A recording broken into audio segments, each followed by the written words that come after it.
हजारों करोड़ का माल जाता है यहाँ से विदेशों में। सोना है ये सोना। इज्जत करते हैं लोग आपकी। इज्जत नहीं करते हैं, डरते हैं सब। और डर की यही दिक्कत है कि कभी भी खत्म हो सकता है। ये कहानी है एक middle class Irish American family के जिमी कूनन की। जिमी कूनन का जन्म 21 दिसंबर 1946 को हुआ था। उसके फादर जॉन कूनन एक अकाउंटेंट थे जो कि टैक्स ऑफिस में काम करते थे। जिमी बचपन से ही लोगों से मारपीट करता था, लेकिन क्राइम की दुनिया में उसकी एंट्री अपने परिवार के लिए हुई। जब जिमी कूनन अपने टीनेज में था तभी उसके पिता जॉन कूनन को मिकी स्पेलिन नाम का एक मॉबस्टर किडनैप कर लेता है और उन्हें खूब मारता है, और ऐसे ही उनकी मौत भी हो जाती है। जिमी कूनन पर उसके पिता की मौत का काफी गहरा असर पड़ता है। वो मन बना लेता है कि वो स्पेलिन से अपने पिता के साथ हुए इस अत्याचार का बदला जरूर लेगा। कूनन अपनी एक गैंग बनाने लगा और वो एरिया में अपनी पहचान भी बनाने लगा। लेकिन इसी बीच 1960 में कूनन को लोकल क्राइम के चलते 10 साल की जेल हो जाती है। जेल में रहकर कूनन बहुत कुछ सीखता है। वहाँ रहते हुए वो एक शक्तिशाली और स्मार्ट क्रिमिनल बन जाता है। उसने इरादा बना लिया था कि अब वो मिकी स्पेलिन के हेल्थ किचन रैकेट्स को टेक ओवर कर उससे बदला लेगा। जेल से निकलते ही कूनन ने अपने आदमियों के साथ 10th एवेन्यू के 596 क्लब को टेक ओवर कर लिया। अब उस जगह को वो और उसके आदमी हेडक्वार्टर की तरह यूज करने लगे। 596 क्लब के पास ही एक व्हाइट हाउस था जो कि मिकी स्पेलिन का स्पेस था। कूनन ने सबसे पहले मिकी स्पेलिन के आदमियों को अपनी टीम में करना शुरू कर दिया, जिसमें से सबसे इम्पोर्टेंट था एडी कॉमिस्की। एडी कॉमिस्की की एक खासियत ये थी कि वो किसी भी डेड बॉडी को बड़ी आसानी से छुपा देता था। वो बॉडी के टुकड़े टुकड़े कर उन्हें प्लास्टिक बैग्स में भर उन्हें ईस्ट रिवर में डाल देता था, जिससे कि क्राइम विक्टिम्स का पता नहीं चल पाता था। जिमी ने एडी कॉमिस्की की वैल्यू को समझा, क्योंकि उस समय डीएनए जांच नहीं होती थी, इसलिए जब तक किसी की डेड बॉडी नहीं मिलती थी तब तक कोई क्रिमिनल इन्वेस्टिगेशन नहीं होती थी।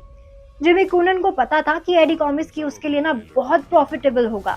वो एडी कॉमिस्की को अपने साथ जोड़ लेता है, जिसकी शुरुआत वो हेल्थ किचन के एक गैंगस्टर पैटी डुगन की हत्या कर करता है, और यही से दोनों में दोस्ती भी हो जाती है। और देखते ही देखते ये वायलेंस बढ़ता गया। लेकिन 1977 में एडी कॉमिस्की की हत्या कर दी जाती है। उसकी हत्या के बाद जिमी कूनन अब एक ऐसे इंसान की तलाश कर रहा था जो कॉमिस्की की तरह ही उसका हमेशा साथ दे। इसके लिए वो मिकी फेदरस्टोन को चुनता है, जो कि एक क्रेजी हेड इंसान होता है। वो पुलिस, गैंगस्टर, किसी से नहीं डरता और हमेशा रिस्क लेने को रेडी रहता है।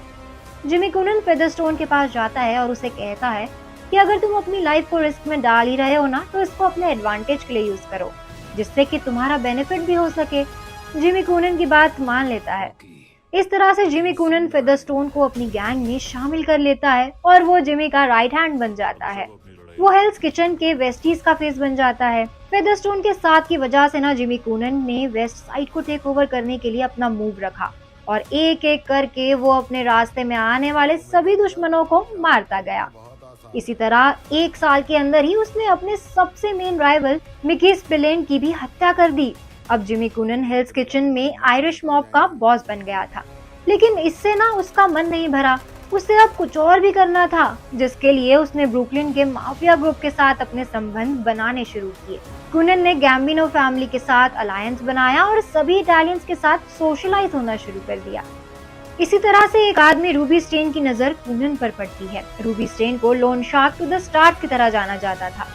उसने जिमी कूनन को अपने सबसे करीबी लोगों में शामिल कर लिया। कूनन के लिए न्यूयॉर्क सिटी के क्रिमिनल अंडरवर्ल्ड में अपनी एक पहचान बनाने के लिए ये एक अच्छा मौका था। दोनों ने कुछ साल मिलकर काम किया, लेकिन अब जिमी कूनन और उसके आदमियों ने रूबी स्टेन से काफी अच्छा खासा कर्जा ले लिया था, जिससे बचने के लिए अब जिमी कूनन ने रूबी स्टेन को मारने का प्लान बनाया। 1977 में वो रूबी स्टेन को अपने 596 क्लब में ले जाता है और वहीं पर अपने आदमियों के साथ मिलकर उसकी हत्या कर देता है।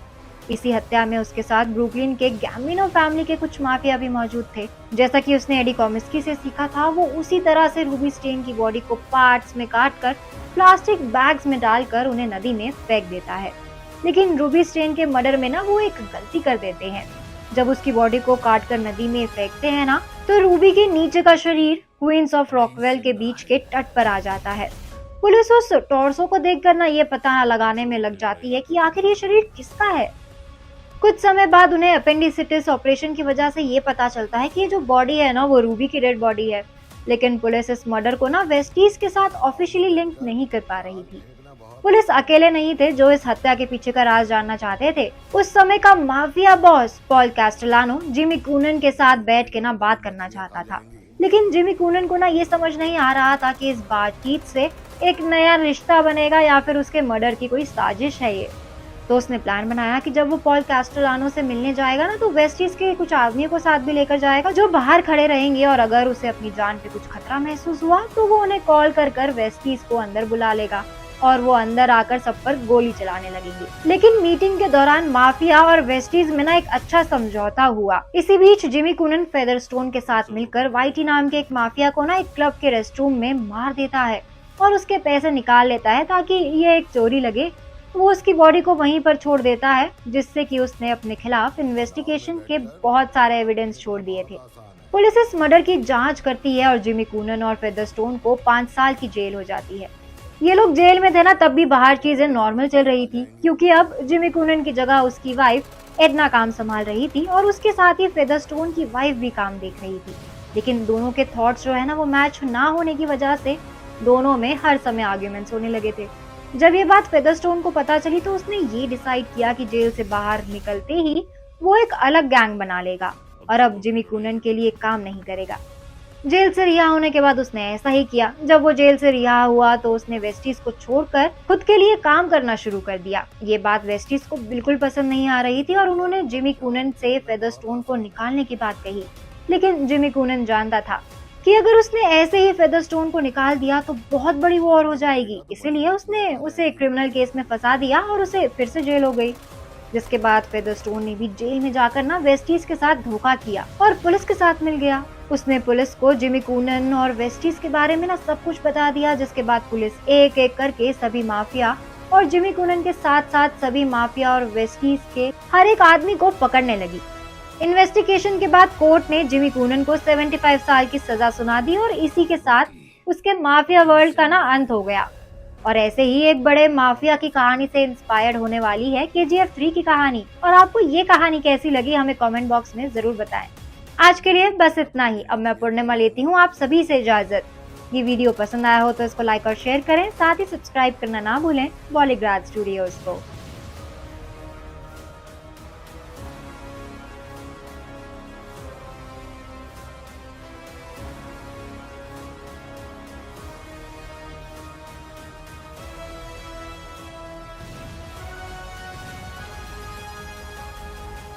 रॉकी अभी जिंदा है।